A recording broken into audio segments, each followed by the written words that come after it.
Salam Bapak Ibu Saudara, kembali lagi di Studio Kristen Channel. Terima kasih sudah mendukung perkembangan channel ini dengan cara subscribe, komen, dan share. Bapak Ibu Saudara, pada kesempatan kali ini kita akan mendengarkan debat-debat antara apologet Kristen Indonesia bersama polemikus Islam. Mari kita dengarkan debat ini dan mari kita simak dengan baik. Selamat menyaksikan. Tuhan Yesus memberkati kita. Jadi teman-teman, saya nggak bicara secara Islam keseluruhannya. Saya bicara mengenai para debaters Islam, termasuk Zakir Naik. Karena buku saya ini kan menjawab dan mengcounter Zakir Naik.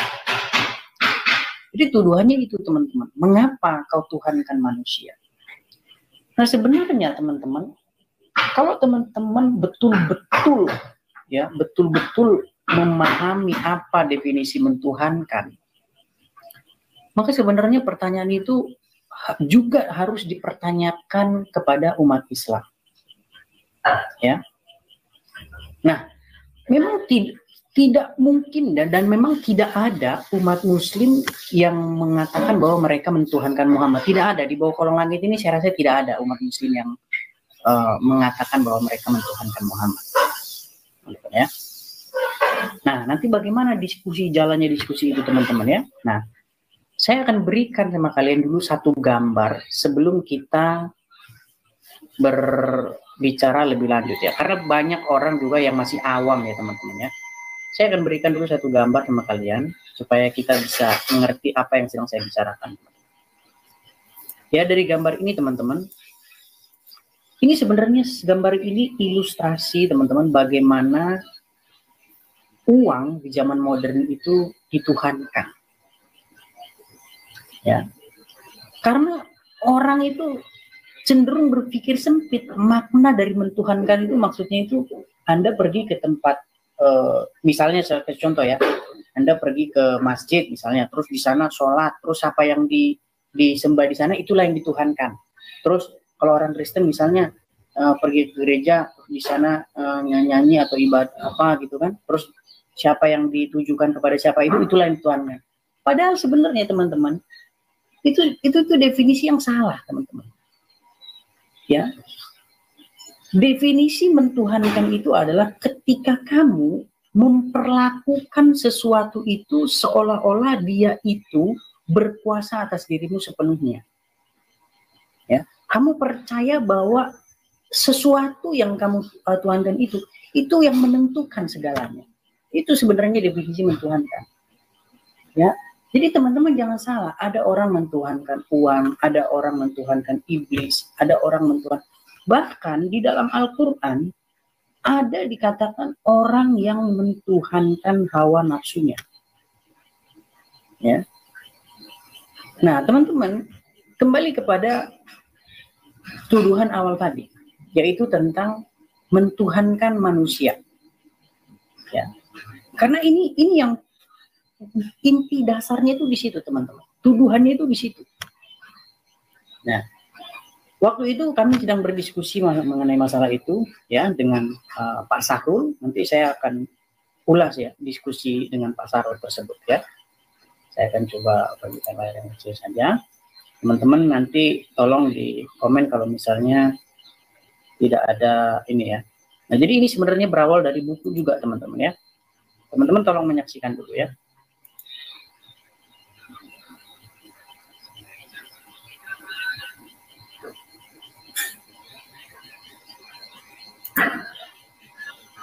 Negeri dia pikir bangga bagus Pak, padahal kita ketawain gitu. Nah, ada gitu. Emang ada gitu kalian yang ngerti Arab ada gitu, ada yang bisa bahasa Arab. Kita tidak perlu begitu. Tapi cuma senyum, tidak menjawab orang kafir itu. Buset dah. Loh, dijawab sama Rasulullah pun dia tidak akan nyampe. Baik-baik ya, coba pahami kalimat saya secara baik ya, buka akal sehatmu ya. Saya kan udah katakan tadi, lempar batu itu adalah ajaran ke belakang sana. Pertama ajaran bagi ilah di dalam diri kalian.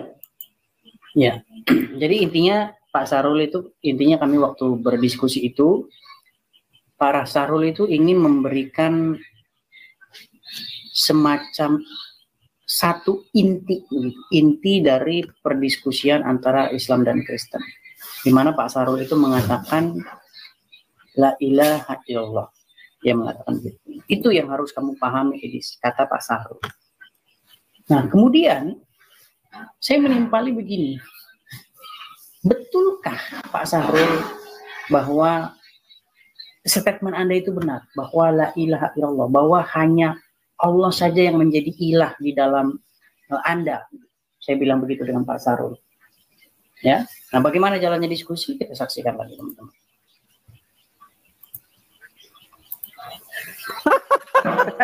Ulang lagi. Kok ketawa?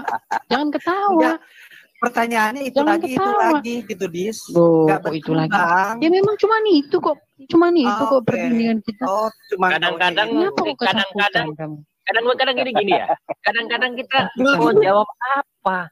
Pernyataan dan pertanyaannya aja pun apa gitu. Dia pun nggak tahu itu apa yang ditanyakan sebetulnya. Baik, baik.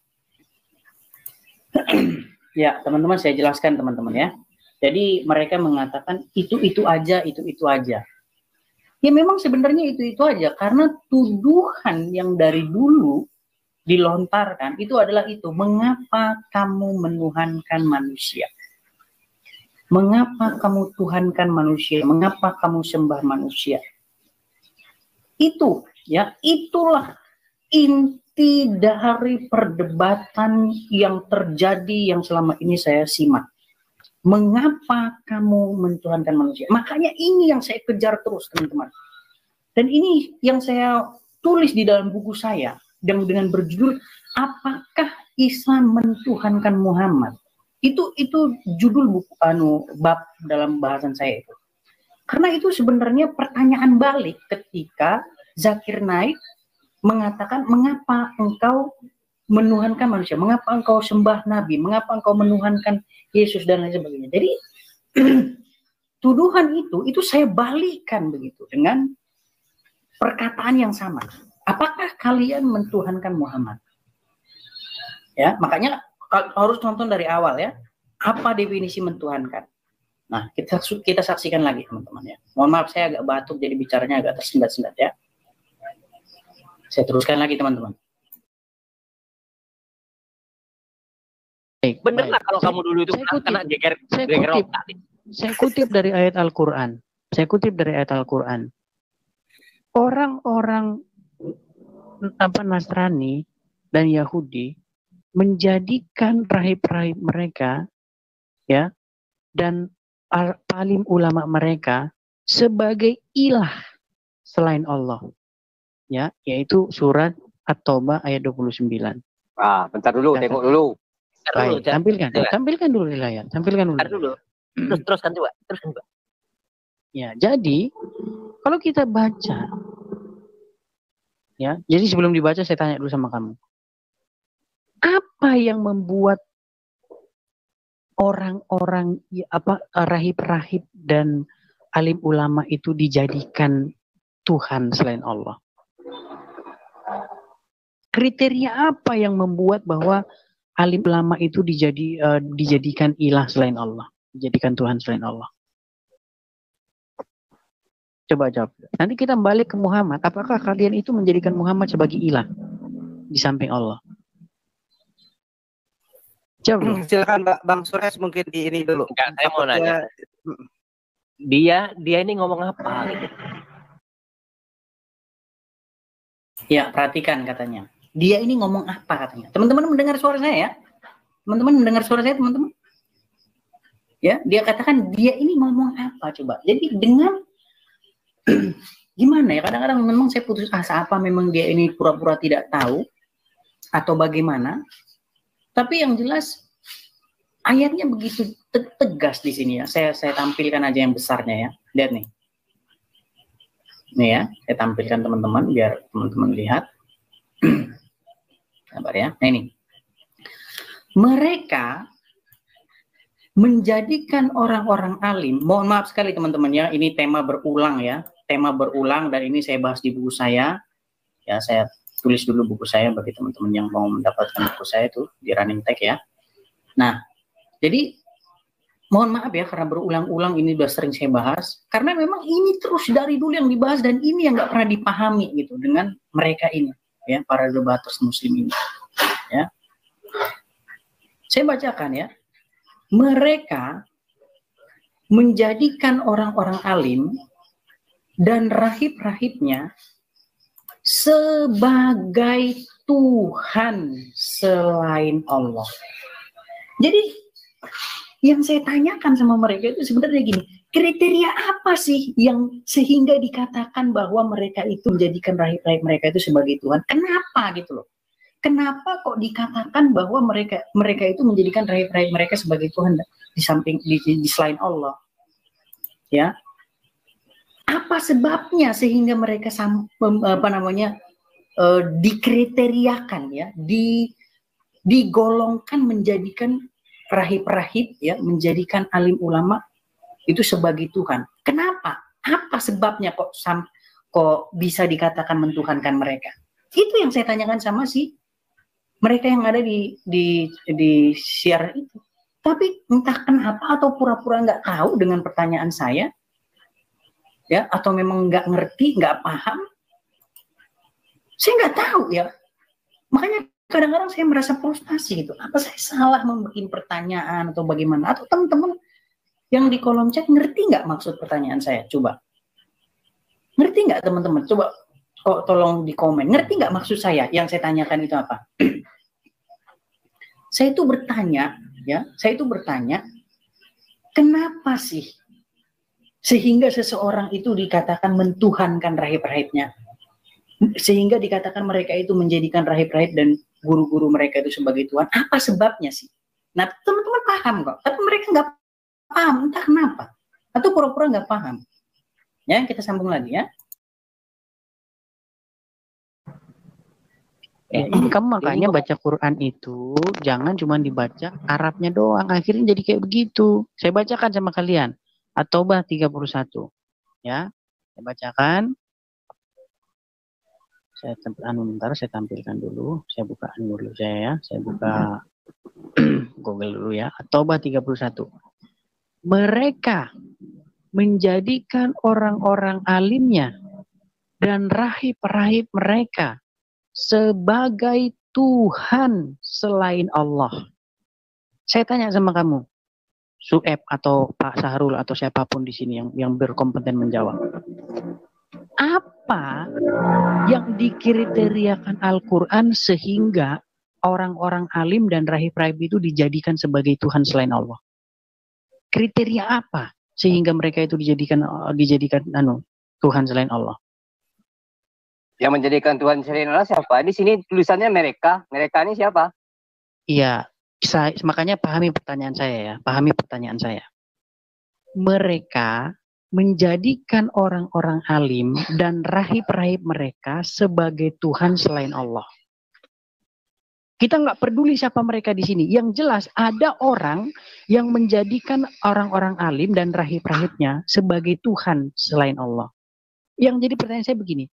Kriteria apakah, ya, hal apakah yang membuat rahib-rahib mereka itu dijadikan sebagai Tuhan selain Allah? Apa yang diperbuat terhadap mereka sehingga mereka itu dikatakan Tuhan selain Allah? Gini, Edith. Sudah bang, baca ayat itu selesai. Udah bingung. Edith, apanya yang bingung? Kamu itu surat buat siapa? Itu bukan buat orang Islam, Edith. Itu buat kamu tuh, Des. Buat kamu. Makanya. Dan buat kamu. Inilah saya bilang kalian itu memahami pertanyaan aja nggak mampu. Lagi apa? Itu kayak oke gini. Apa yang saya tanyakan? Gini loh. Ya apa yang saya tanyakan? Apa yang dibilang Pak Sarul itu benar. Percuma terus bilang aja kamu nggak bisa jawab. Edis nih.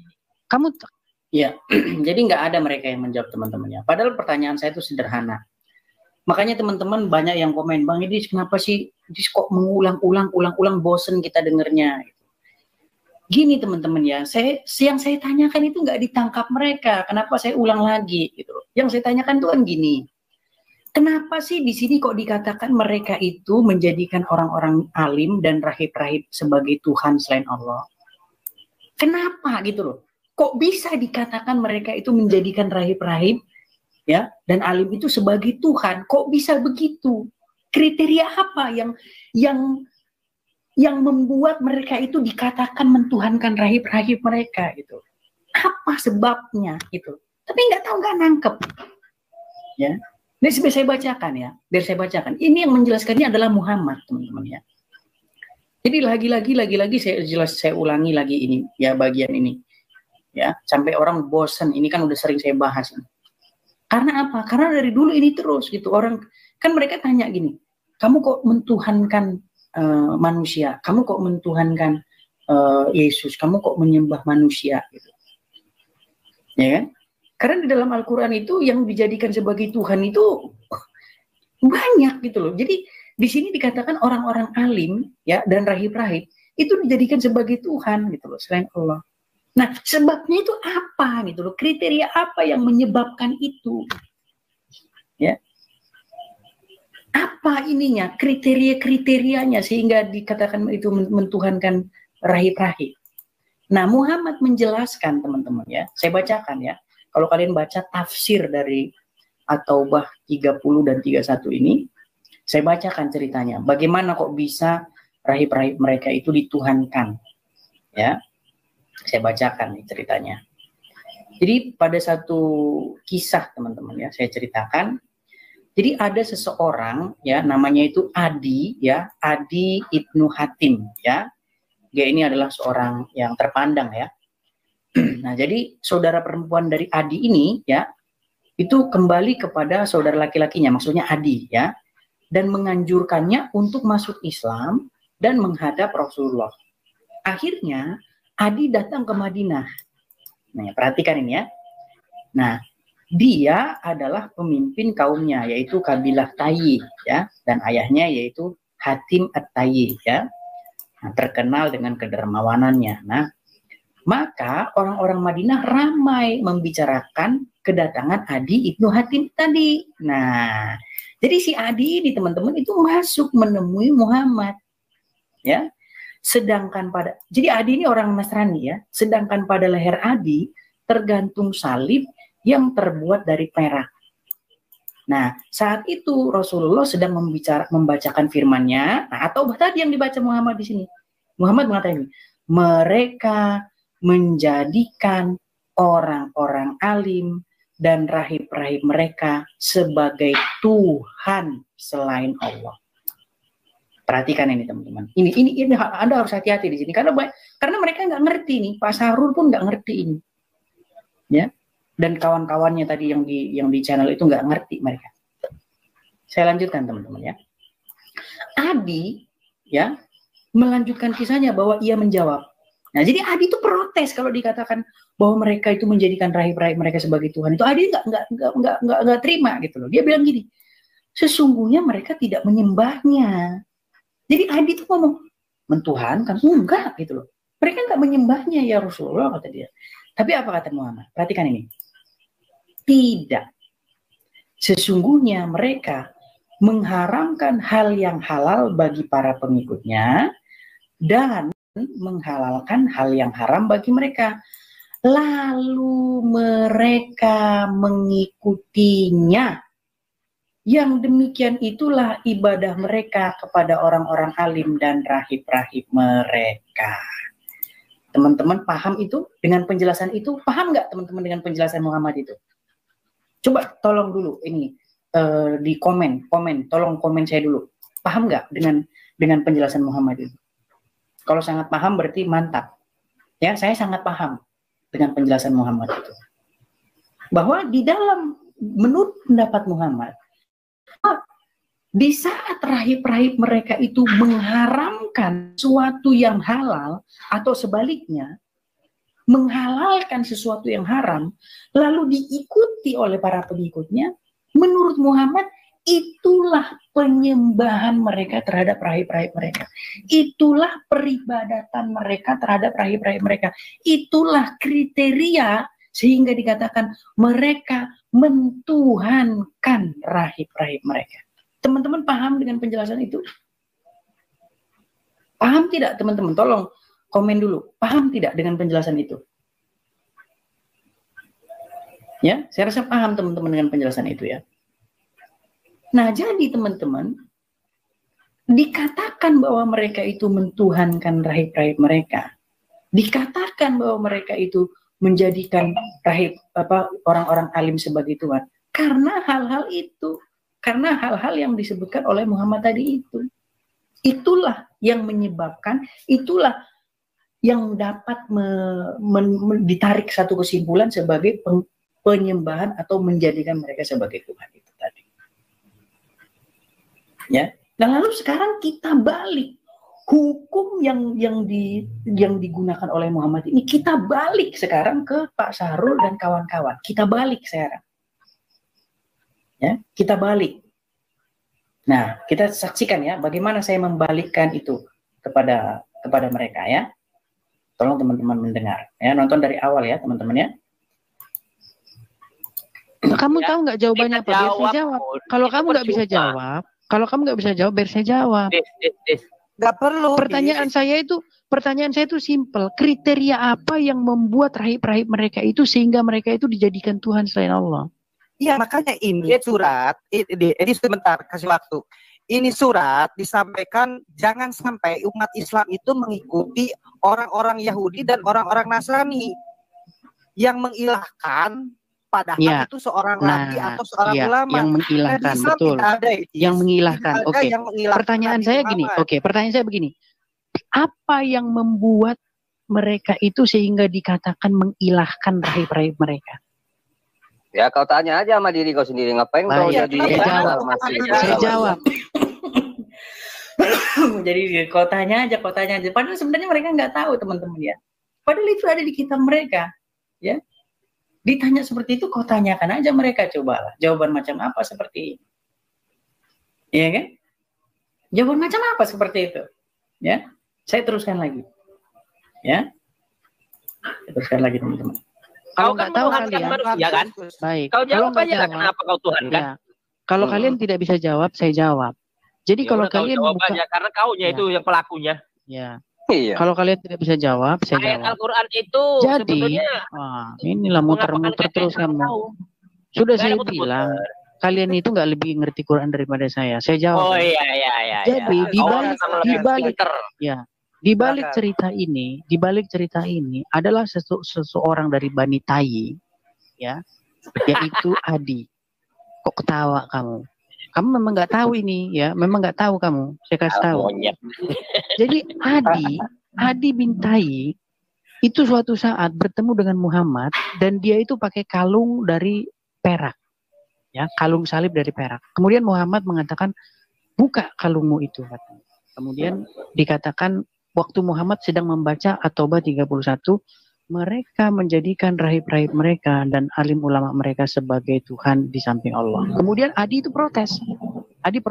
Dia bilang gini, ya Rasulullah, oh mereka tidak menyembahnya, mereka tidak menjadikan rahib-rahib itu sebagai ilahnya, mereka tidak beribadah.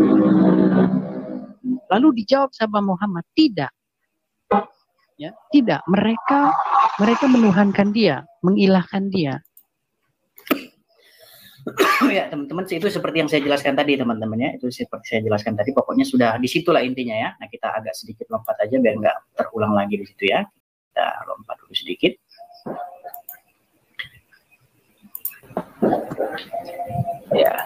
Ya, jadi intinya, di sini saya udah keluar ya, Coba sini kita ini ya. Mengatakan Rasulullah boleh berbohong dalam 3 hal. Berbohong dalam 3 hal. Nah, jadi teman-teman saya balikkan dengan pertanyaan yang sama kepada mereka. Ya. Bagaimana saya membalikkannya itu? Saya agak lompat-lompat ya. Saya ini kan ya. Antara manusia dengan Tuhan. Nah, itu selesai. Pertanyaannya, kamu Tuhan kan nggak Muhammad dengan memperlakukan Muhammad seperti itu? Seperti orang-orang Yahudi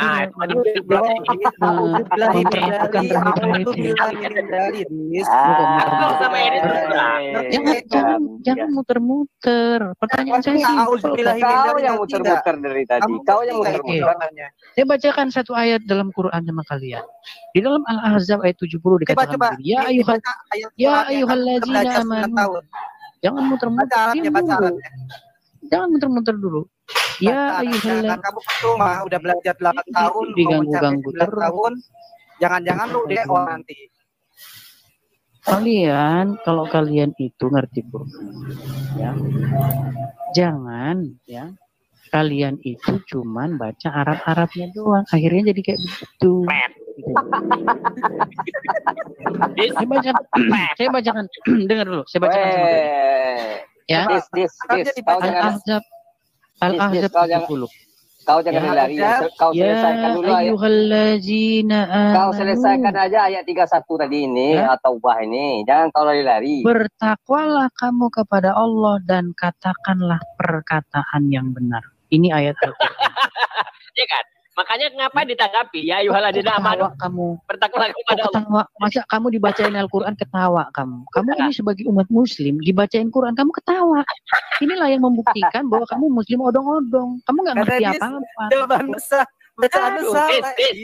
Dibacain ayat saya Quran. kalau Tapi kamu orang gitu loh. itu setan itu bisa baca Hai orang-orang yang beriman, bertakwalah kamu kepada Allah dan katakanlah perkataan yang benar. Di sini Quran memerintahkan untuk mengucapkan kata-kata yang benar.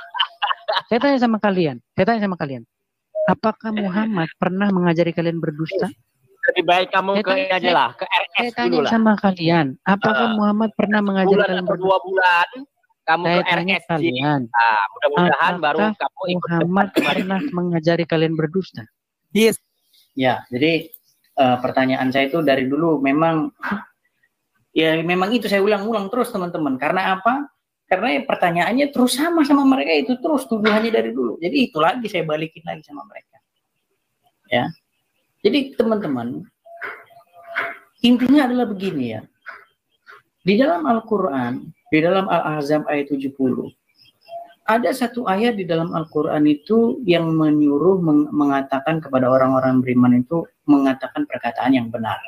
Itu ada di dalam Al-Ahzab 70 ya. Kalau kalian baca itu bunyinya katakanlah perkataan yang benar. Tetapi teman-teman, Muhammad itu di dalam satu hadis pernah mengatakan boleh berbohong dalam 3 hal. Dan saya tanya sama mereka semua, mereka percaya dengan itu dan mereka mengikuti itu, teman-teman. Nah, sekarang kita balik lagi ke kisah Adi bin Hatim tadi, teman-teman ya. Kenapa Adi kan protes itu yang sudah saya bacakan tadi, ya. Di dalam kisah Adi bin Hatim saya ini kan ya, saya tampilkan di sini.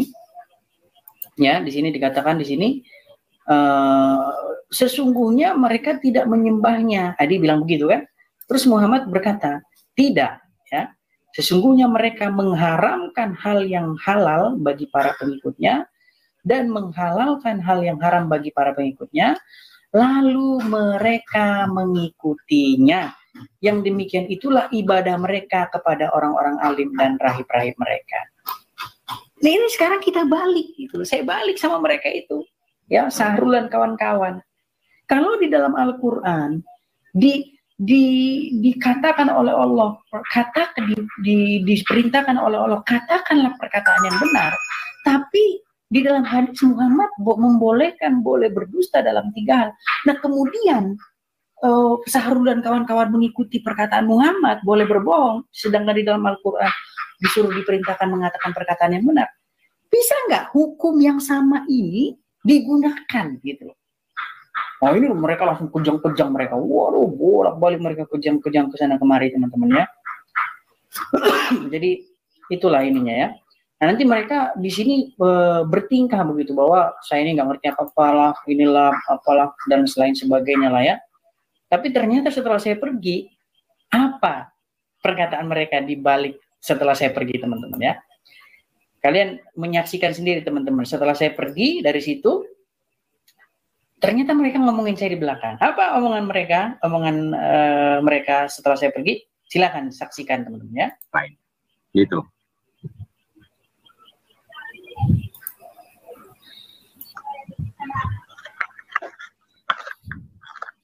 Ya, benar Pak Sarul. Seperti itu kita harus menyikapinya. Tapi jadi ini, Pak Sarul, mungkin bolehlah kita membahas terkait dengan si Edis ini. Kalau menurut Pak Sahrul ini anak bagaimana mungkin ya Pak secara karakter, jadi mohon maaf nih, kita jangan sampai kita istilahnya gibah yang membicarakan orang lain. Sekarang kan udah datang ke sini, jadi kita sedikitlah mengupas tentang Edis ini, bagaimana Pak Sahrul? Ya, kalau kita coba menginterpretasi keadaan Edis, nah kita harus, saya jujur ya, Edis dalam sisi linguistik dia baik ya, dari kecerdasan intelektual baik.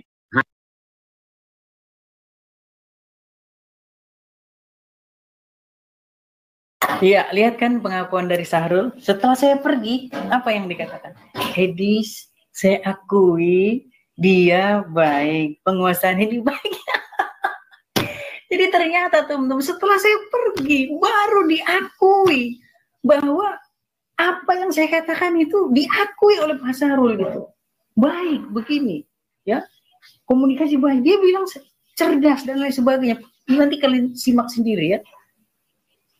Ya, bahkan mereka sampai mengatakan bahwa apa argumen-argumen saya ini sangat membahayakan gitu loh, dan sangat memungkinkan untuk memurtadkan umat Islam.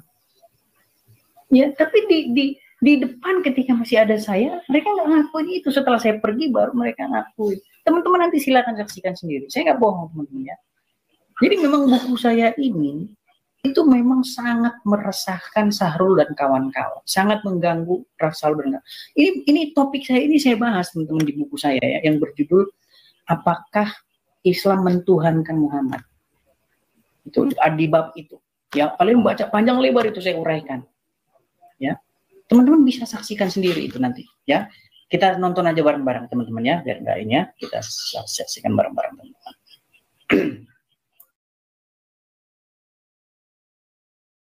Hanya saja dia tidak memberdayakan afala ta'qilun untuk mencari kebenaran yang sejati, yaitu Allah Subhanahu wa Ta'ala. Itu saja masalah dia.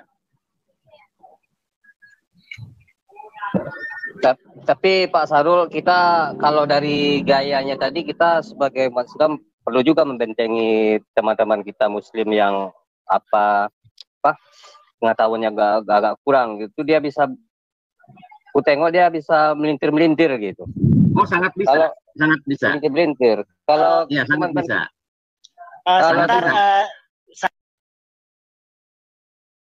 Ya, dengar sendiri ya, sangat bisa, sangat bisa, sangat bisa. Jadi di belakang mereka ngakuin teman-teman ya.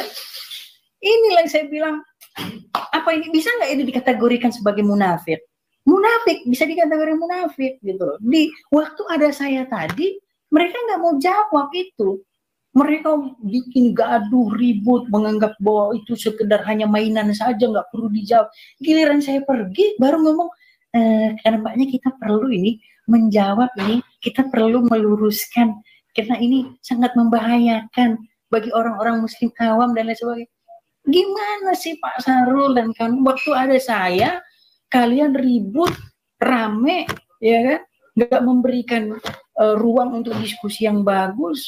Ya, cuman sekedar mengolok-olok, giliran saya pergi baru kalian ngomong. Ini seperti apa tingkah laku semacam ini gitu loh.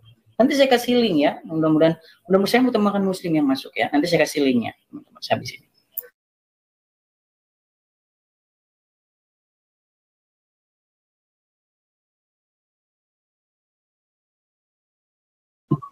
Tanamkan tauhid kepada mereka dari dini, agar mereka tidak gampang mengucapkan semua agama sama, yang pada akhirnya dia dewasa, dia mencari atau berpacaran dengan orang yang tidak seakidah dengan mereka, dan gampangnya mereka pindah agama karena mereka tidak didasari oleh tauhid yang baik gitu. Jadi sangat bisa dengan gaya-gaya orang-orang kafir untuk memudarkan pandangan orang Islam itu sendiri, karena memang dasarnya orang Islam tidak punya basic tauhid yang baik. Nggak usah orang Islam yang grassroots, Pak. Saifuddin Ibrahim saja. Apa pengakuannya? Amroji bom Bali goncang. Tanamkan tauhid kepada mereka dari dini, agar mereka tidak gampang iman saya. Apa ini sesuatu kebodohan yang luar biasa ini?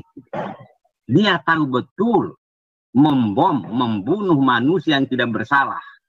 tidak ada ruang di dalam Islam.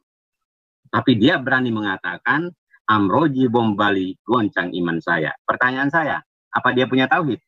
Nol besar. Itu Saifuddin Ibrahim yang sekolah di Usuluddin, Pak. Bagaimana saudara seiman kita yang tidak pernah sekolah agama gitu loh. Itu Bang Mawar. Saya juga ini menanggapi penyampaian Bang Mawar tuh. Jadi saya pernah agak lumayan sering lah Pak Sarul masuk ke channelnya Edis itu karena saya selalu ngikutin dulu. Tapi ketika ada sahabat-sahabat kita gitu kan, karena mulutnya Edis itu sangat-sangat membahayakan bagi mungkin kapasitas iman teman-teman Muslim kita itu yang lagi karena dia mungkin kurang banyak mencari ilmu sehingga teman-teman menyaksikan ya bahwa mulutnya Edis itu sangat membahayakan. Tepuk tangan dulu, teman. Ya ternyata memang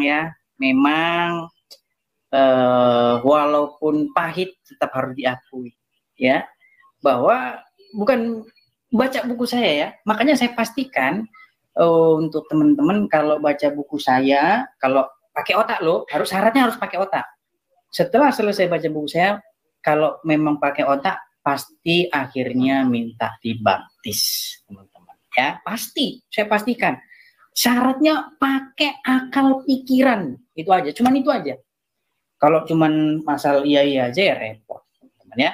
Nah, jadi nggak perlu saya panjang lebarkan, saya naikkan dulu satu dari Muslim ke Rum ya. Kita sambut dulu. Tapi sebelum saya ini ya, sebentar ya. sebelum saya ini kan, saya pinkan dulu teman-teman biar teman-teman Muslim yang lain bisa masuk, sabar teman-teman. Saya kasih pin dulu, link. Iya, oke. Jadi yang Muslim ya. Jadi khusus yang Muslim yang masuk ya. Yang Kristen jangan masuk dulu. Ya, saya sambut dulu nih. Ada Ali Dosti. Selamat malam Ali Dosti. Saya rasa antum ikut hadir dalam acara malam hari itu ya. Bagaimana kira-kira pendapat antum? Silakan. Silakan. Yang ditanyain apanya? Begini, Bang Ali Dosti ya. Sebenarnya diskusi ya atau perdebatan antara Islam dan Kristen ini kan yang sering sekali dan terus-menerus diulang-ulang adalah tuduhan dari Islam ya yang mengatakan mengapa engkau menuhankan manusia. Betul begitu? Betul begitu? Kalau saya simak di perdebatan sih kayak gitu. Saya sendiri kan kurang tertarik. Debat itu kurang tertarik. Ya kita nggak debat kok Bang, kita diskusi Bang. Jadi bahkan sampai ada lagu itu kan, lagunya Rhoma Irama apa lagunya siapa itu kalau nggak salah yang bunyinya gini, mengapa kau tuhankan manusia, itu ada kan ya lagunya itu ya. Teman-teman tahu nggak lagu itu? Sampai ada lagunya begitu. Artinya begini, statement itu ingin saya balikkan gitu loh kepada Ali Dosti dan teman-teman. Makanya saya tanyakan gini. Bener nggak sih Bang Ali Dosti itu mentuhankan Muhammad? Bener nggak Ali Dosti mentuhan? Apa gini pertanyaan ya, saya nggak mengeluarkan statement. Saya bertanya, apakah Ali Dosti mentuhankan Muhammad? Oh ya. Oke, kita harus pakai kriteria loh Bang. Kita nggak boleh asal enggak gitu, kita nggak boleh. Karena apa? Karena kata-kata enggak itu sebenarnya sudah dialami oleh Adi bin Hatim. Saya tampilkan aja ya Bang Ali ya, biar enak kita Bang diskusinya Bang. Jadi kita pertama pahami dulu ayat ini Bang, ya. Saya rasa Abang ada di dalam diskusi itu ya pada saat itu ya. Ya, jadi gini Bang. Jadi ternyata di dalam Al-Quran, oh ya silakan Bang, silakan. Dan mesti saya tak menghela nafas dulu Bang,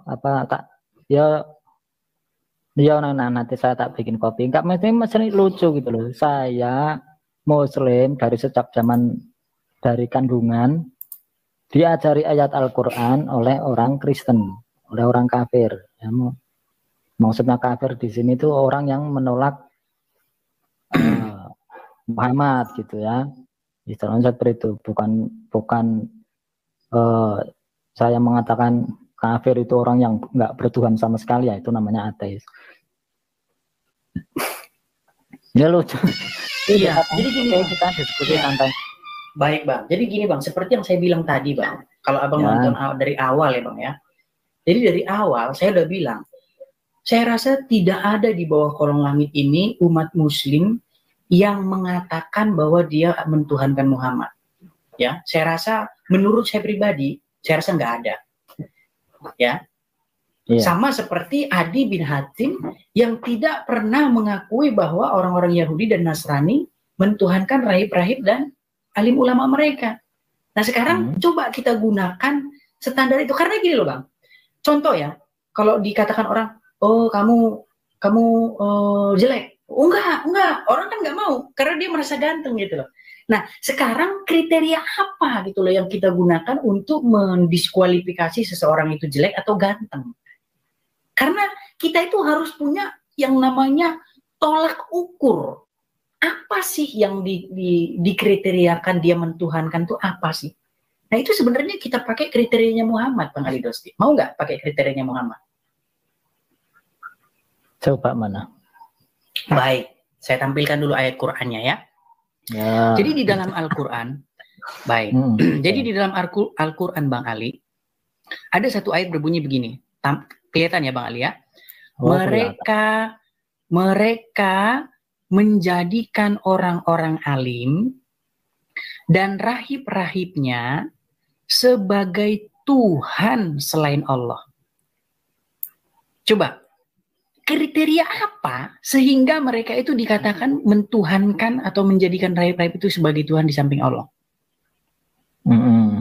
Apa yang membuat? Kan gini, kalau dibilang orang-orang Yahudi dan Nasrani itu mentuhankan orang-orang alim dan rahib-rahib mereka nggak akan terima. Oh enggak, kami nggak mentuhankan. Sama seperti Bang Adi, Bang Ali, nggak terima kalau dikatakan mentuhankan Muhammad. Betul nggak? Betul nggak? Iya. Nah, sekarang kita gunakan kriteria yang dipakai oleh Muhammad, Bang. Ya. Itu ayat berapa tadi? At-Taubah 31, Bang. At-Taubah 31. Nah, kalau kita mampir ke mana kriterianya? Baik, mana? kita pakai kriteria Muhammad ya, Bang ya. Kita pakai kriteria Muhammad. Jadi, Bang, di balik At-Taubah 31 ini ada cerita gini, Bang. Jadi ada seorang namanya itu Adi Ibnu Hatim, ya Bang ya. Dia itu udah kabilah dari Bani Tayy, ya dia orang yang sangat terkenal dan dermawan, ya. Jadi dia itu disuruh oleh saudara perempuannya itu datang ke Madinah menemui Muhammad. Saya bacakan ya Bang ya. Akhirnya Adi datang ke Madinah. Dia adalah pemimpin kaumnya yaitu kabilah Tayy, ya. Dan ayahnya yaitu Hatim bin Tayy terkenal dengan kedermawanannya. Saya bacakan Bang.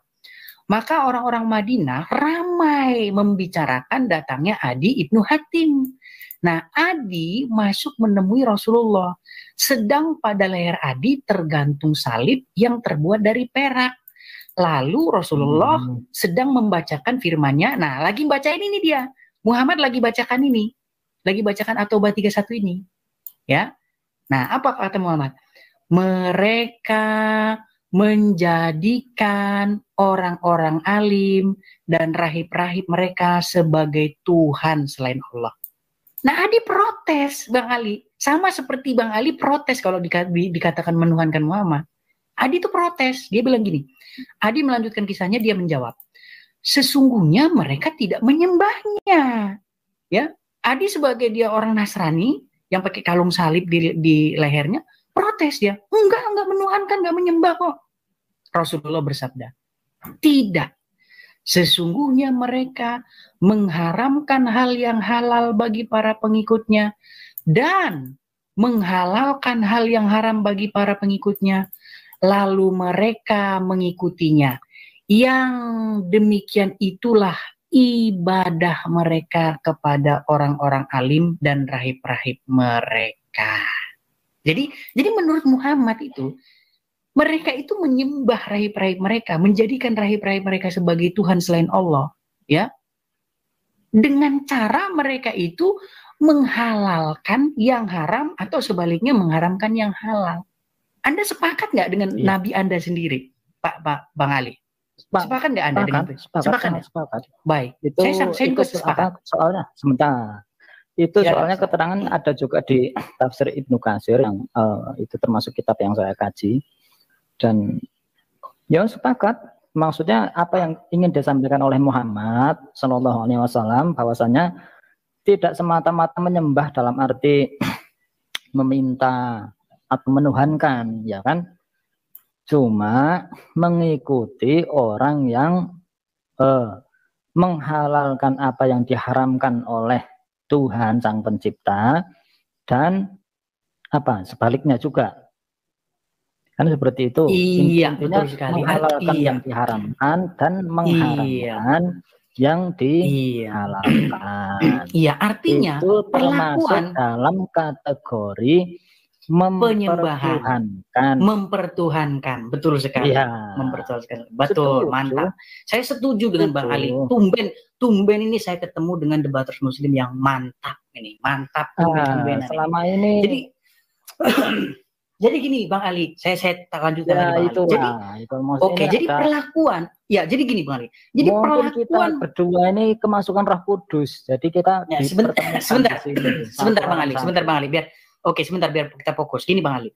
Jadi perlakuan mereka yang berlebih, perlakuan mereka yang sangat-sangat berlebih sampai menghalalkan yang haram, mengharamkan yang halal terhadap rahib-rahib dan alim ulama mereka itu membuat mereka menjadikan rahib-rahib dan alim ulama mereka itu sebagai Tuhan, menjadikan mereka itu menyembah rahib-rahib mereka, mereka beribadah kepada rahib-rahib mereka. Sepakat ya dengan penjelasan Muhammad ya? Mempertuhankan, bukan mempertuhankan, menyembah atau apa beribadah. Iya, saya bacakan lagi Bang Ali. Iya, saya bacakan lagi Bang Ali. Ini biar nih Bang Ali. Jadi Adi kan protes nih, ya. Nih Adi protes nih. Sebentar nih. Adi menjawab ya. Sesungguhnya mereka tidak menyembahnya. Jadi Adi tuh protes. Mereka nggak menyembahnya kok. Rasulullah nggak menyembahnya. Tapi apa kata Muhammad? Tidak. Sesungguhnya mereka mengharamkan apa yang dihalalkan dan menghalalkan apa dan seterusnya.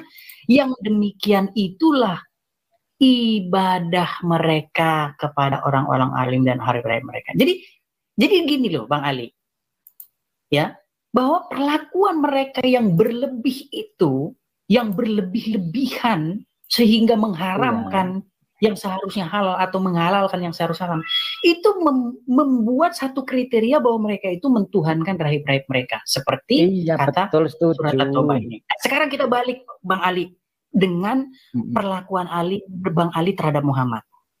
Saya mau balik dulu. Masalah atau bahaya 31 itu. Ya, sebentar dulu. Saya balik. Gini. Bang Ali, di dalam Al-Quran ada satu ayat yang memerintahkan kepada orang-orang yang beriman untuk mengatakan perkataan yang benar. Anda tahu ayat itu? Ya, At-Taubah 31 toh. Bukan At-Taubah 31, tapi Al-Ahzab ayat 70. Ya, makanya saya bilang ya, saya memang belum mendapatkan muslim yang lebih ngerti Al-Quran dari saya. Saya tampilkan dulu ya. Al-Ahzab biar kamu kelihatan pinter gitu loh, gitu acak orang. Bukan Bang Ali, biar enak kita Bang Ali ya. Saya tampilkan dulu. Saya tampilkan ya. Biar enak. Mohon maaf teman-teman ya, saya agak nggak tahu apa karena saya sering duduk di lantai ya, jadi kayak gini ya. Hati-hati. Makanya saya siaran nggak bisa lama-lama gini. Nanti cepet mati kamu, malahan repot mati belum bertobat. Yang penting tugas saya udah selesai ya. Kalau tugas saya udah selesai. Nih, Bang Ali ya, ini dalam Al-Ahzab 70 Bang Ali ya. Saya tampilkan nih. Wahai orang-orang yang beriman, bertakwalah kepada Allah dan perhatikan ini, ucapkanlah perkataan yang benar. Anda terima nggak? Anda sepakat nggak dengan perkataan Al-Quran ini? Ucapkan perkataan yang benar. Harus setuju ya? Harus setuju. Baik. Allah Subhanahu wa Ta'ala gimana? Saya tambahi lagi dengan hadis Muhammad. Ya. Waduh. Jadi saya tampilkan lagi ya. Ini hadis tentang Muhammad berbohong ya. Ini ada dalam hadis Bukhari. Jauhilah oleh kalian berbuat dusta dalam kurung berbohong, karena dusta membawa seseorang kepada kejahatan, dan kejahatan mengantarkan seseorang ke neraka. Dan jika seseorang senantiasa berdusta dan memilih kedustaan, maka akan dicatat oleh Allah sebagai pendusta. Ini kata Muhammad. Saya bandingkan Bang Ali dengan perkataan Muhammad yang satunya di dalam hadis. Saya tampilkan dulu. Kalau kita klik di sini, bohong dalam 3 hal. Nah, ini hadis kesukaan saya nih Bang Ali ya. Oh, ya, nah, jadi Bang Ali, Anda tentu masih percaya kepada Muhammad bahwa Muhammad Nabi ya? Oh, percaya, bukan masih. Oke. Tidak akan memang percaya. Oke, baik. Percaya. Baik. Artinya oke, baik, enggak apa-apa ya. Jadi di dalam hadis ya, sebentar dulu. Iya, sebentar dulu, makanya selesaikan dulu. Sebentar dulu. Ini mau saya bawain karung, apa kamu mau nyari karung sendiri buat madai kamu masuk ke karung? Enggak apa-apa, saya masuk karung sendiri enggak apa-apa nanti. Enggak apa-apa, oke ya. Kita teruskan ya. Sambil guyon, bercanda atau biar enggak setantang. Menghibur netizen itu loh, intinya kan begitu. Oke, kalau saya orangnya santai banget kok ya. Jadi Bang Ali, ya, berdusta dilarang agama kecuali dalam 3 hal. Jadi Bang Ali, di saat yang sama, ya, Muhammad mengatakan jauhilah oleh kalian berdusta, bahkan di Al-Quran disuruh diperintahkan. Itu lain waktu. Oke, baiklah. Artinya di orang yang sama. Maksudnya itu orang yang sama. Ya, orang yang sama mengatakan jauhilah kalian berbuat dusta, dan orang yang sama Muhammad juga mengatakan boleh berdusta dalam 3 hal. Ya, saya tanya sama Bang Ali, apakah Bang Ali mengikuti perkataan Muhammad ini boleh berdusta dalam 3 hal dibandingkan dengan mengikuti. Sekarang kalau kita baik di dalam Al-Quran dan melakukan. Baik, mengikuti dan melakukan. Mantap. Oke. Ucapkanlah perkataan yang benar menurut Al-Quran. Menurut Muhammad, boleh berdusta dalam 3 hal. Yang Bang Ali ikuti adalah perkataan Muhammad. Nah sekarang, saya tanya dulu, saya konfirmasi dulu. Al-Quran memerintahkan untuk mengucapkan perkataan yang benar. Di dalam hadis, Muhammad membolehkan berdusta dalam 3 hal. Sekarang kalau kita pakai hukum yang sama ya, dikatakan mereka mengharamkan hal yang dihalalkan oleh Allah, menghalalkan hal yang diharamkan, lalu mereka mengikutinya, yang demikian itulah ibadah mereka terhadap Allah. Bisa nggak hukum yang sama ini digunakan kepada Bang Ali? Misalnya contohnya begini, saya tanya ya, saya bukan menyimpulkan, saya bertanya. Apakah di sini di-download malah jadi bukti? Iya, betul, nanti dilaporin polisi lagi ya. Kan begitu kesukaannya ya. Jadi gini Bang Ali, ya. Benar nggak di sini Muhammad sedang menghalalkan apa yang diharamkan oleh Allah? Saya tanya dulu. Bentar. Ya. Karena di sini dikatakan boleh berdusta, menurut Muhammad boleh berdusta dalam 3 hal, ya. Tapi di dalam Al-Quran dikatakan ucapkanlah perkataan yang benar. Pertanyaan saya, benarkah di sini Muhammad sedang menghalalkan apa yang diharamkan oleh At-Taubah ayat 70 ini? Silakan. Waktu dan kesempatan saya berikan. Silahkan kan berarti. Ya. Ini deal-dealan dulu. Tadi kan menampilkan 1 ayat, 2 hadis. Ini 1 lawan 1 saja. 1 sama 1. Jadi yang hadis yang bentuk JPEG itu tadi nggak usah diikut sertakan. Soalnya saya akan menanggapi itu dulu. Semisal begini.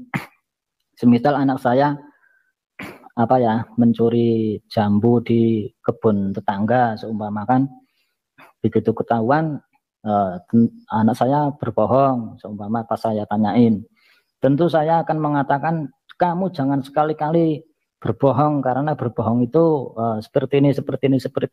Tentu saya hanya akan menegaskan perkataan-perkataan yang jangan berbohong, ya kan? Dalam kondisi seperti itu, dalam keadaan saya istilahnya seorang ayah yang ingin menghakimi anak, masa kemudian begitu juga mengatakan jangan sekali-kali berbohong kamu, kecuali dalam 3 hal. Nah, itu kan tentunya tidak. Jadi memang konteksnya berbeda. Saat yaitu 2 hadis sama-sama sahih, namun konteksnya berbeda. Jadi ada suatu permasalahan yang memang di situ sedang ditegaskan jangan sekali-kali berbohong. Nah, begitu juga ada sebuah kejadian yang kemudian ada hadis itu yang menimbulkan hukum diperbolehkannya berbohong dalam 3 hal. Seperti itu kan. Jadi ini permasalahannya adalah yang ditanyakan antara ayat Al-Quran atau Al-Ahzab 70 dan hadis boleh berbohong dalam 3 hal, ya kan? Itu saja. Jadi yang hadis yang bentuknya sudah gambar JPEG itu nggak usah disangkut pautkan ke sini, soalnya nanti malahan jadi repot. Hadisnya sendiri nanti dikomentari kontradiksi, padahal itu memang konteksnya berbeda, seperti itu. Terus tadi pertanyaannya, apakah Muhammad SAW sedang menghalalkan apa yang diharamkan oleh ayat Al-Ahzab ayat 70, kan seperti itu.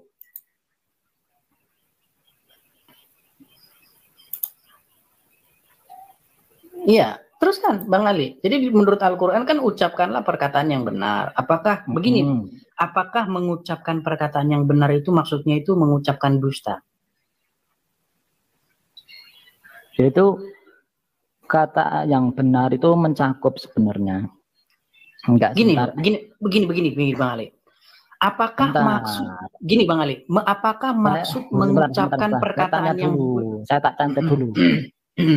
Sudah berapa tahun Anda, Bang Edis, meneliti Al-Quran, khususnya dalam hal-hal semacam ini? Saya tak tanya. Sekarang sudah 9 tahun. Sekarang sudah masuk tahun ke-9. Tahun ke-9, termasuk bisa baca Al-Quran itu? Saya nggak minat baca-baca Arab. Oh, itu kadang melafatkan itu. Iya, karena saya nggak cari amal. Kalau orang cari amal kan lafadznya benar, lukohnya benar. Saya kan nggak cari amal. Dan saya nggak perlu amal itu gitu loh. Nggak perlu. Iyalah, maksud saya gini. Udah ditebus ya, sama. Maksudnya gini Bang Ali, biar kita nggak berpecah kemana-mana gini loh.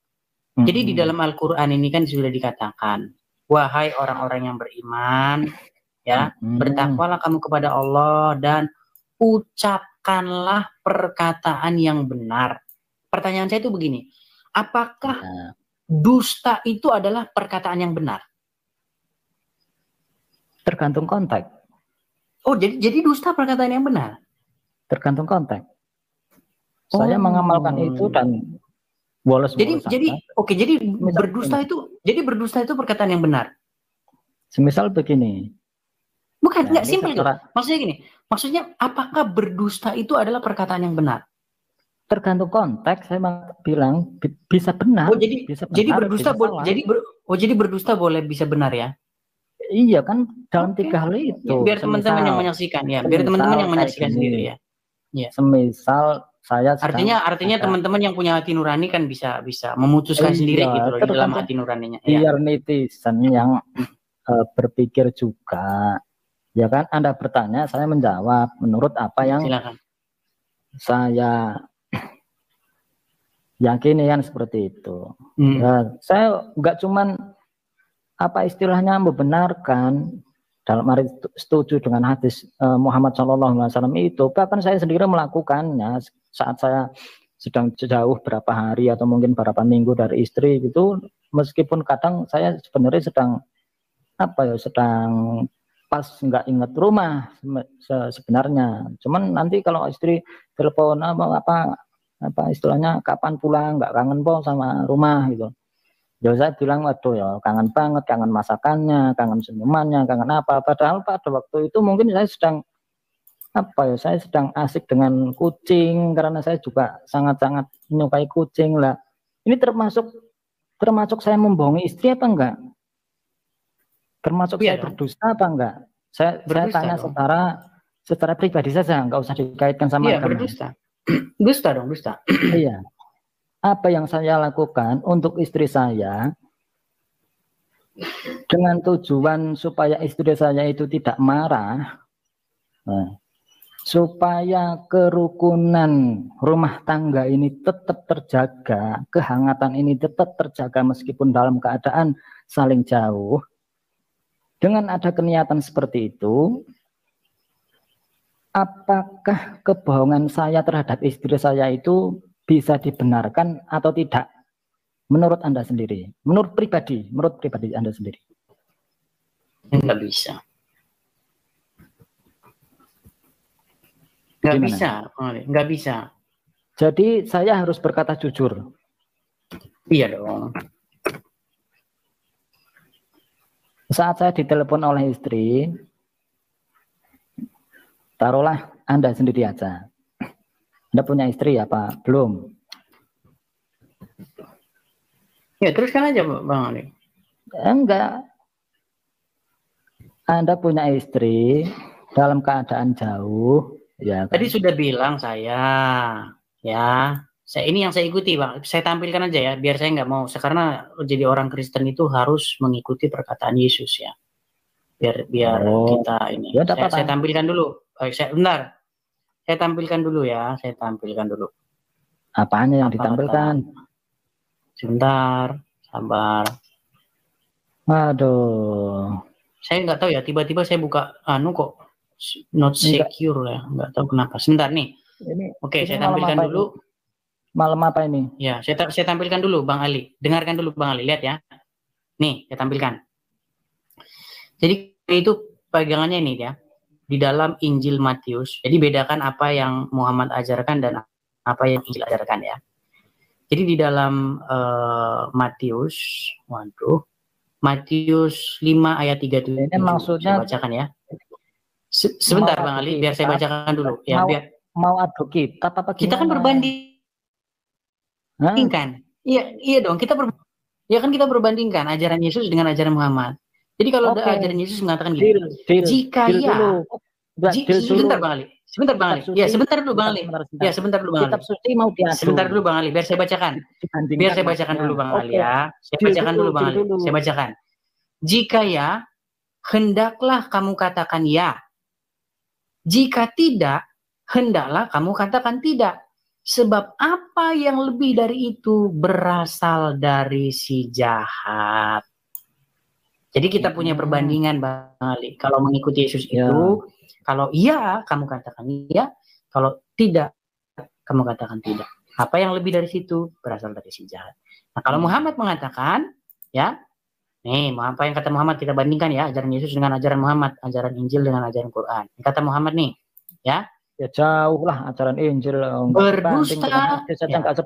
Memang nggak sebanding. Ya memang nggak sebanding. Nggak sebanding kok Bang, memang betul.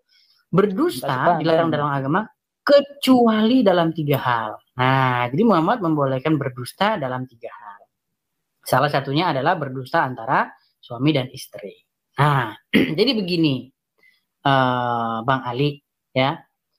Sebenarnya yang kita perlukan itu hati nurani kok, ya.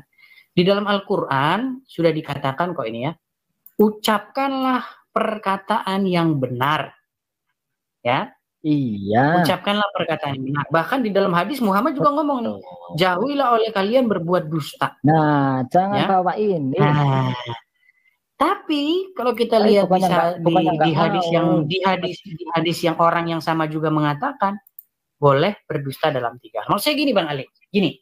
Enggak. Bagaimana? Begini, sebentar Bang Ali, sedikit. Ini biar ini. Begini. Nanti saya masukkan muslim yang lain gini. Gini Bang Ali. Bagaimana Bang Ali? Jangan dulu. Saya enggak mau. Sebentar Bang. Baik. Sebentar. Gini Bang Ali. Saya enggak mau. Baik. Gini Bang Ali.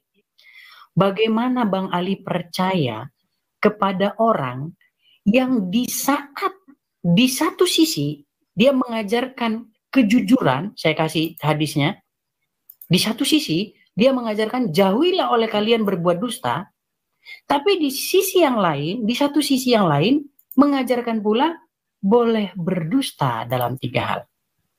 Ya, boleh berdusta dalam 3 hal. Tadi udah saya tampil ya. Maksudnya gini Bang Ali.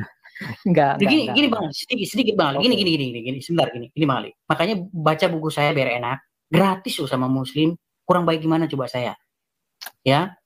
Ya, itu sudah dicetak Bang Ali. Gini Bang Ali, sudah dicetak banyak-banyak, diperuntukkan kepada umat Muslim gratis, nggak bayar seperak pun tidak. Tidak bayar, tinggal duduk di rumah buku sampai ongkirnya semua ditanggung. Semua ditanggung Bang Ali. Iya, karena itu misi penginjilan saya. Itu misi penginjilan saya. Bukan dermawan, memang itu panggilan saya. Ya, saya makanya Bang Ali kalau mau saya ini kirim. Suatu hari kamu akan menyesal. Bukan menyesal Bang Ali, enggak menyesal. Karena saya sudah mendalami 9 tahun Bang Ali. Saya bukan seperti Bang Ali yang kata orang katanya. Nah, saya mendalami. Baru 9 tahun. Ya? Saya Islam dalam kandungan. Iya, dalam kandungan kan belum baca Bible, belum baca Quran. Jadi gini maksud saya Bang Ali. Gini loh. Bagaimana mungkin orang yang mengajarkan boleh berdusta di saat yang sama mengajarkan orang untuk jujur? Coba saya tanya dulu Bang Ali. Ini kan tadi udah saya katakan, kan sudah saya bahas. Gimana? Al-Ahzab 70 dan hadis 3 yang berbohong itu saja, jangan sama yang JP, jangan sama yang sudah berbentuk gambar itu. Kan sama perkataan Muhammad. Sama-sama, iya betul sama-sama. Ada beda konteks gitu loh, beda konteks. Sudah saya contohkan juga tadi ketika dalam keadaan genting, saya sedang menghakimi anak saya yang seumpama mencuri jambu, masa saya akan mengatakan kamu jangan sekali-kali berbohong, ayo jujur. Sebenarnya boleh berbohong, tapi hanya dalam 3 hal. Masa kayak gitu? Tentunya harus ada penekanan. Kan seperti itu. Terserah Anda mau memahami, menerima apa yang saya sampaikan atau tidak. Netizen juga banyak yang mikir kok. Tidak masalah. Saya minta pendapat sebentar, Pak. Saya tampilkan dulu. Ini saya ini. Westerling Islam atau Kristen, Bang? Westerling? Fanatisme Kristen. Kristen, Bang. Oke, sebentar saya turunkan sebentar ya. Maaf sebentar ya. Maria Teduh Islam atau Kristen? Islam. Halo? Islam, oke. Kalau Islam di sini dulu, oke. Islam. Ya, oke. Baik, kalau Islam di sini dulu, ya. Bu Yuni, saya minta dulu. Bu Yuni menyaksikan dari awal tadi ya, Bu Yuni ya. Selamat malam, enggak baru aja. Apa topik apa kita malam ini, Pak? Aduh, kalau baru nyimak gimana, sakit kepala ini kalau baru nyimak, masa diulangin lagi? Kita udah jauh, kita bentar lagi udah mau sampai stasiun Jatinegara, udah mau sampai ini Gambir, masih suruh balik lagi. Iya, udah muter-muter, bentar lagi sampai jalur Gaza. Kemarin juga Pak Edi.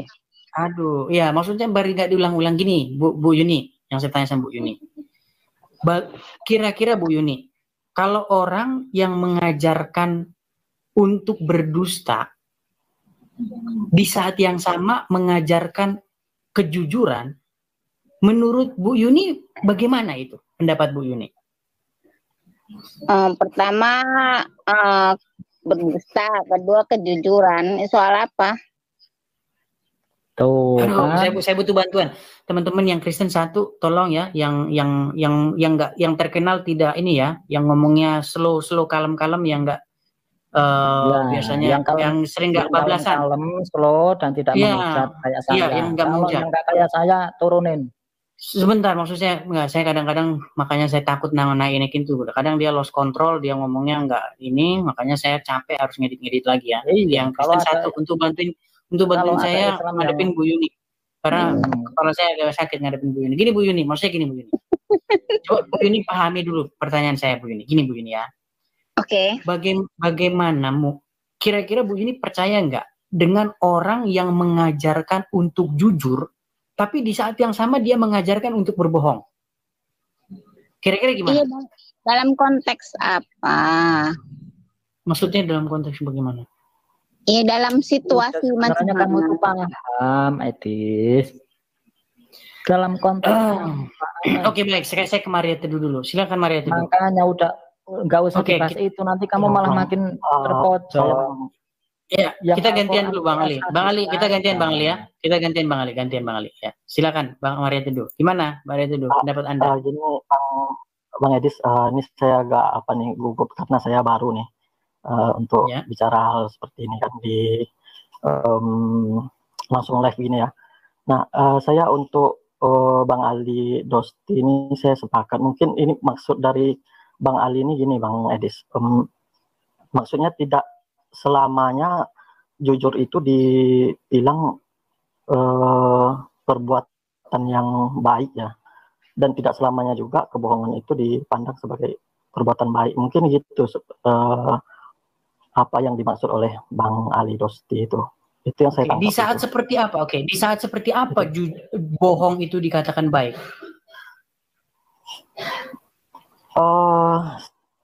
Gini ya, misalnya tadi yang ada analogi orang ngambil buah itu apa tuh? Saya kurang apa pula karena sinyal saya ini jelek pula nih Bang Edis. Gini aja. yang baik. Oke. Gini aja, Bu Yuni. Kalau kira-kira suami bohong sama ibu, dia udah nikah lagi tapi ngakunya belum. Kira-kira menurut Bu Yuni itu bagus nggak? Iya, nggak bagus. Nah, saya tampilkan biar enak, langsung aja saya tampilkan ya. Nih, saya tampilkan. Ini ayat Quran Bu Yuni ya, Al-Ahzab ayat 70. Di sini dikatakan, ya wahai orang-orang yang beriman, bertakwalah kamu kepada Allah dan ucapkanlah perkataan yang benar. Kira-kira Bu Yuni percaya nggak dengan ayat Quran disuruh mengucapkan perkataan yang benar? Ya percayalah Al-Quran. Bagus nggak ini? Bagus nggak ini perintah ini? Bagus. Ya, bagus. Oke. Iya, bagus. Saya katakan itu juga bagus karena bersesuaian dengan Injil ya. Injil juga mengatakan katakanlah yang ya katakan ya, jika ya katakan tidak ya. Jadi perkataan yang benar. Sekarang saya tanya sama Bu Yuni. Bu Yuni tahu nggak kalau Muhammad? Sebentar dulu Bang Maria, sebentar. Bu Yuni tahu nggak Muhammad membolehkan berdusta dalam 3 hal? Dalam konteks apa tuh? Ya, dalam konteks apa? Kita lihat seperti tadi, bohong antara suami dan istri misalnya. Antara suami dan istri. Memang ada kah? Ya, oke. Ya, baik. Pertanyaan saya begini. Kira-kira apakah yang dimaksud ayat Al-Quran mengatakan perkataan yang benar itu, apakah ini berdusta? Ucapkanlah perkataan yang benar itu sama dengan berdusta nggak? Ya nggak sama lah. Nggak sama, baik. Yang mana yang Ibu Yuni ikuti? Al-Quran atau perkataan Muhammad? Loh, Muhammad berkata apa? Ya, masa diulang-ulang lagi Bu Yuni? Kan udah saya bilang tadi, berdusta dibolehkan oleh Muhammad dalam 3 hal. Apa aja tuh? Ya, kita nggak usah bahas itunya. Yang penting berdusta dibolehkan dalam... Ya, sebentar, kita nggak balik-balik lagi loh. Maksudnya biar nggak bolak-balik, saya itu biar mengefektifkan waktu. Karena waktu kita mau habis ini. Iya kan Anda bertanya, Muhammad mengatakan boleh 3 hal. Ya saya tanya lagi, 3 hal itu apa-apa? Loh, salah saya di mana? Oke, berbohong tetaplah berbohong, betul atau tidak? Betul. Betul. Mengucapkan perkataan yang benar sama nggak dengan berbohong? Ya nggak sama lah kalau perkataan benar. Ya kalau nggak sama ya udah, berarti satu bohong, satu berkata yang benar. Sekarang saya tanya sama Bu Yuni ikutin yang mana? Ya selalu berkata yang benar. Itu saya tanya, itu katanya Nabi Muhammad SAW itu menyuruh membolehkan kita berbohong dalam 3 hal. 3 hal itu saya tanya apa? Bukan masalah apa-apanya Bu Yuni, kita nggak peduli apa-apa. Yang Oke, baik, saya sebutkan. Contohnya, berbohong dalam hal apa? Contoh, dalam hal berperang. Satu, ya. Yang kedua, dalam hubungan suami istri. Ya kan? Terus yang ketiga, dalam mendamaikan orang yang sedang berkelahi. Sekarang saya tanya sama Bu Yuni. Kalau Ya, berperang. sekarang ya, sebentar dulu Bu Yuni, sebentar. Saya tadi sudah ngomong sama Bu Yuni, berbohong adalah berbohong. Walaupun gimana pun berbohong itu tetap berbohong, betul? Betul. Betul. Sama tidak mengucapkan perkataan yang benar dengan berbohong? Tak sama. Tak sama. Nah, di dalam Al-Quran memerintahkan, katakanlah perkataan yang benar. Nih ayatnya, kelihatan ya Bu Yuni ya, Al-Ahzab 70 ya. Ucapkanlah perkataan yang benar. Saya tanya sama Bu Yuni, apakah maksud ucapkanlah perkataan yang benar ini adalah berdusta? Nggak dusta lah, katanya perkataan benar. Baik, saya sepakat dengan Anda. Berarti itu tidak dusta. Nah, sekarang saya tanya sama Bu Yuni, kalau Muhammad membolehkan berbohong dalam 3 hal, berdusta dalam 3 hal, sementara Al-Quran memerintahkan kepada umat muslim untuk mengucapkan perkataan yang benar, yang mana yang Bu Yuni harus turuti?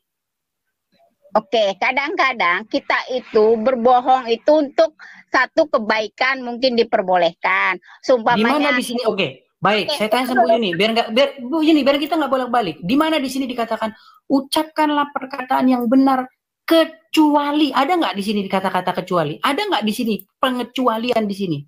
Ada nggak? Iya, memang ada. Tapi kan ini apakah Bu Yuni ingin mengedit? Apakah Bu Yuni ingin mengedit ayat Quran?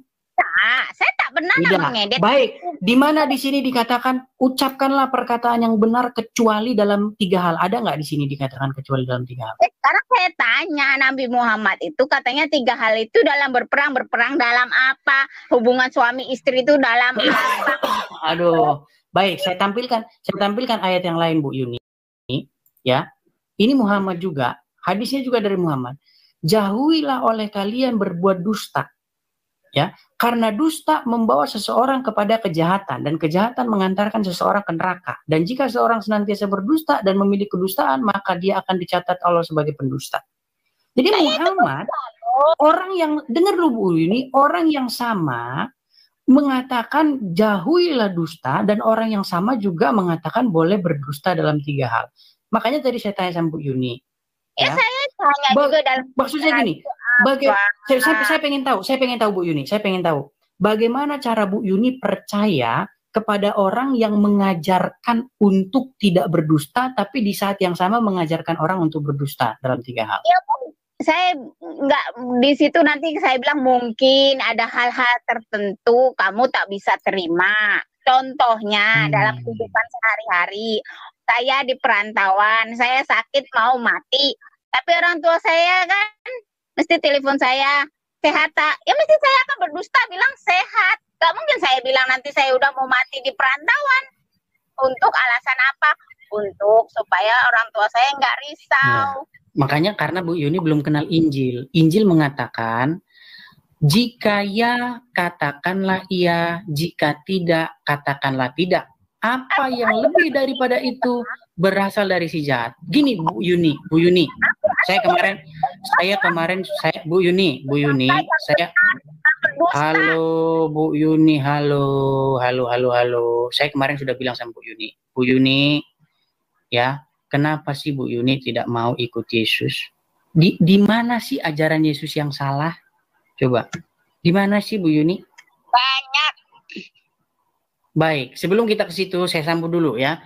Saya sambut dulu ada Pak Ustadz kita ya, Pak Sahrul dan Cecep Akhyar. Iya, kalau nanti nggak nyimak dari awal, ini saya agak sakit kepala ini kalau saya suruh ngulangin lagi ini teman-teman. Gimana kira-kira teman-teman? Apakah harus saya ulang lagi dari awal atau bagaimana nih teman-teman? Pak Sahrul udah paham. Oke, silakan Pak Sahrul. Nggak usah. Saya berikan Pak Sahrul kepada. Sudah paham. Saya berikan kepada dekotnya. Silakan Pak Sahrul. Bang Ali Dosti, kasih kesempatan dulu Pak Sahrul menjawab. Silakan. Baik, terima kasih telah diikutkan di dalam videonya Mas Ade.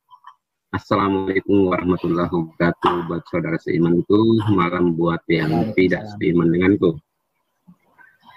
Jadi pembicaraan ini kan selalu disampaikan, hanya saja ada benturan pemahaman di dalam hal membuka pikiran yang aktif gitu.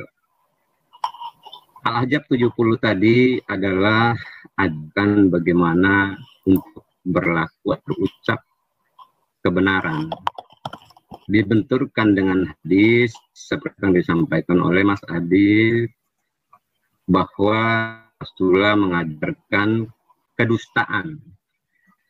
Yang diangkat Mas Adit di sini kan kedustaannya gitu ya.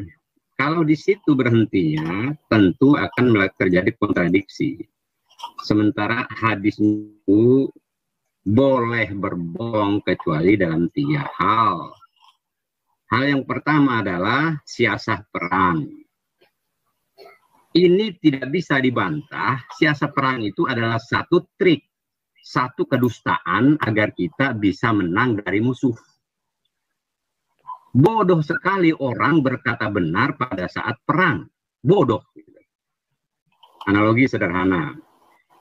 Musuh, kami peluru tinggal 5. Ya bodoh. Artinya apa? Kebohongan atau kedustaan itu boleh dilakukan dengan catatan kecuali tadi mendamaikan orang yang lagi musuhan. Analogi sederhana, Bang Adis mengatakan kepada Bang Dosti, emang bajingan Dosti itu ya, tapi saya datang ke Bang Dosti, Bang Adis itu orangnya baik loh, dia sama lo Bang gitu loh. Dia ngomong apa gitu loh. Oh, Adis ngomong gitu loh ke gua kemarin tuh. Gua seneng banget tuh sama Dosti itu. Dia baik, dia ini. Bohong itu boleh dalam hal mendamaikan. Begitu ilustrasi yang ketiga yang disampaikan Rasulullah, bagaimana suami mengisahkan keadaan istrinya tentang masakannya. Suami masakan asin pada saat tapi apa yang dikatakan oleh suaminya? Wah, masakanmu enak wahai istriku, padahal asin. Jadi ketiga contoh ini adalah sesuatu perbuatan yang baik, tapi jangan diambil kedustaannya. Kedustaan itu boleh dalam 3 hal itu. Gitu. Jadi selesai pemahaman itu. Jadi biar saya turuti saja yang memahami gitu. Saya turuti Pak Sahrul ya. Kalau misalnya masakan istri asin, terus kita nggak jujur nih, karena kita nggak jujur itu, akhirnya besok lagi dia bikin takaran garam yang segitu, karena kita nggak jujur, ya. Padahal kalau kita jujur, kita kasih tahu, aduh sayang, keasinan. Yang penting kan cara kita menyampaikan, nggak dengan marah-marah. Masakan kamu asin, blablabla. Nah, kalau itu salah, ya. Tetap dengan kasih sayang, jujur, tapi tetap dengan kasih sayang. Sehingga besok garamnya yang tadinya dibikin 1 sendok dikurangi jadi setengah. Jadi walaupun gimana pun sebenarnya Pak Sahrul kena tampol terus sama saya nanti. Ya maksudnya gini Pak Sahrul. Gini Pak Sahrul, kita biar nggak ke situ. Gini aja Pak Sahrul. Nggak usah tampol-tampol sama saya. maksudnya tampol jadi, ini loh. Tampol dalam kita lagi maksudnya dalam pengertian. Iya betul. Saya juga maksud Pak Sahrul, jangan salah paham. Maksudnya tampol itu dalam pengertian bukan tampol betulan. Kita lagi berdiskusi secara arif. Janganlah menyampaikan bahasa-bahasa yang tidak baik ya. Baik. Jadi gini Pak Sahrul. Al-Quran mengatakan, katakanlah perkataan yang benar. Ada nggak di situ kecuali dalam 3 hal? Ada nggak? Baik, ya. Tadi saya tangkap ya. Dinamika keluarga ya, Mas Adis mengatakan bahwa wajib jujur. Jujur itu akan hadir setelah kita menyanjung terlebih dahulu. Besoknya akan kita memberikan kalimat Sahrul, yang biar kita nggak bulak dulu. Maksudnya gini, biar netizen itu paham. Ya, biar netizen itu paham. Gitu. Maksudnya gini Pak Sahrul, Anda kan melakukan interpretasi terhadap apa yang saya sampaikan. Saya coba interpretasi balik gitu loh. Biar jelas netizennya gitu loh. Jadi betul pada saat saya makan, saya mengatakan enak walaupun asin. Besok akan saya katakan, Dek atau istriku, alangkah baiknya masakan berikutnya garamnya dikurangi sayang ya. Jadi bukan pada timing itu. Perempuan itu, pada saat kita cicipi masakannya dengan cinta dia buat, dengan susah payah dia buat, lalu kita buka dan jujur terhadap itu, sakit hatinya, Pak. Jadi ada ruang lain. Enggak dong, kata siapa? Kita itu disuruh nyicipin itu biar pas, masa udah tahu asin kita omong iya ya, malah bikin menjerumuskan dia dalam jurang. Gimana kalau besok dia masak gitu lagi dan gitu lagi? Ini yang dibilang kemunafikan. Tolong namanya dipahami, tolong dipahami. Munafik sebentar Pak Sarul, gini Pak Sarul. Oke, begini. Pak Sarul tahu tidak? Kenapa Anda tidak mengambil solusi perang tadi? Kenapa tidak mengambil ilustrasi? Baik, saya tanya sama Pak Sarul. Gitu. Pak Sarul tahu tidak definisi munafik itu apa? Apa munafik? Munafik itu apa? Yang lain. Jangan, nggak boleh. Karena Pak Sarul mau kena di sini. Gini Pak Sarul. Munafik adalah lain di mulut, lain di hati, lain di bibir, lain di hati. Betul? Lain di depan, lain di belakang. Betul? Sebentar, jangan melebar kalau lama saya, fokus saja. Kita kembali, gini Pak Sarul. Mencoba mengajari saya dari sisi linguistik ya, jangan ya. Baik. Munafik artinya itu, begini. Kata santunnya adalah muka dua. Apakah ini Anda ingin mengatakan siapa perang itu munafik? Kalau masakannya tidak enak, dibilang jawab enak, dulu, itu namanya bermuka dua, Pak Sarul. Itu namanya bermuka dua. Tadi kan 3 diilustrasikan Rasulullah, perang, mendamaikan. Satu aja kita ambil satu. Kita nggak punya waktu bahas itu satu-satu, Pak Sarul. Menurut Anda itu, Pak Sarul, kita punya waktu. Kita punya waktu terbatas. Kita punya waktu terbatas, Pak Sarul. Kita punya waktu terbatas. Saya akan bertanya balik ke Anda gitu loh. Tolong jujur gitu loh. Apakah siasat perang dari setiap republik manapun yang masuk? Pak Sarul, jangan lari kemana-mana dulu Pak Sarul. Pak Sarul, enggak, saya tanya dulu. Belum satu soal selesai sudah lari kemana-mana. Kita bilang masakan nanti lari. Nanti kalau saya masukin situ, nanti kalau saya turutin ke situ, Pak Sarul juga lari lagi. Makanya kita fokus saja ke satu tema. Gini Pak Sarul. Tema daripada hadis yang kamu angkat adalah perang. Baik, sebentar, saya benar. Biar enggak ini, sebentar ya. Sebentar, saya turunkan biar gini. Pak Sarul, kita tampilkan ayat ini Pak Sarul. Ya. Jangan dibuka lagi. Bukan, Pak Sarul, dengarkan dulu Pak Sarul. Pak Sarul, saya tanya sama Anda Pak Sarul. Apakah ucapan perkataan yang benar, Pak Sarul? Apakah ucapkanlah perkataan yang benar ini sama dengan berdusta? Ambivalen. Kok bisa? Nah, bagaimana sih? Ya benar ya benar. Dusta ya dusta. Gimana sih? Iya, baik. Saya tanya sama Anda. Ketika Anda berdusta, berarti Anda melanggar ayat ini enggak?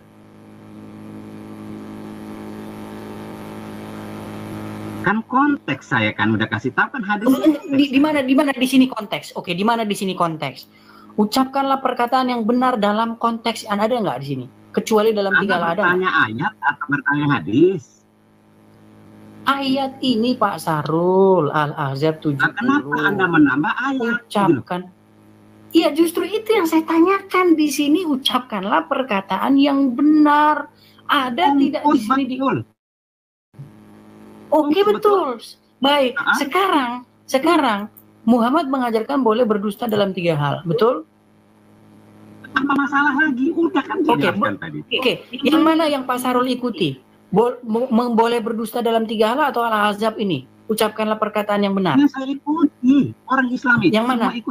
Sebentar. Yang mana? Yang diikuti dua-duanya?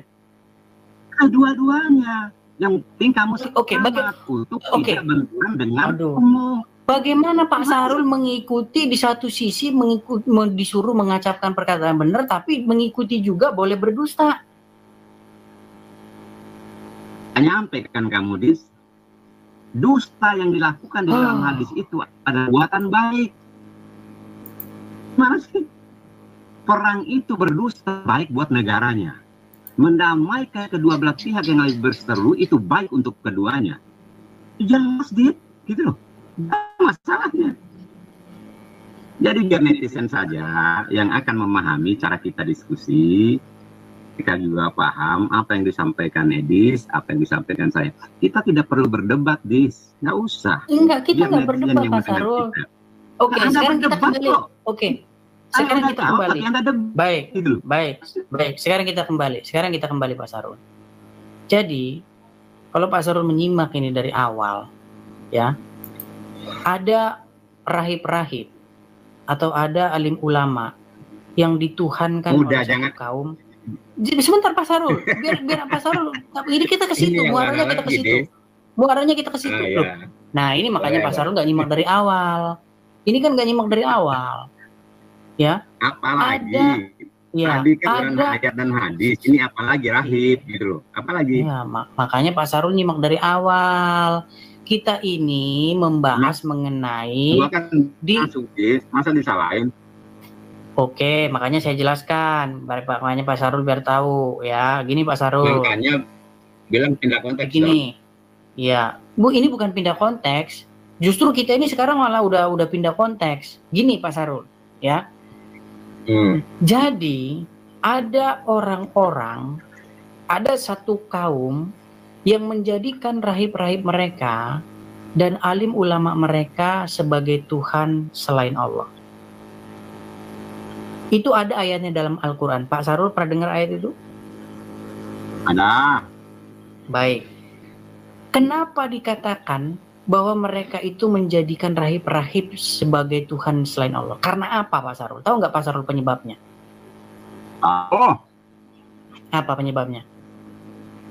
mereka itu tidak dalam rangka menyembah rahib mereka.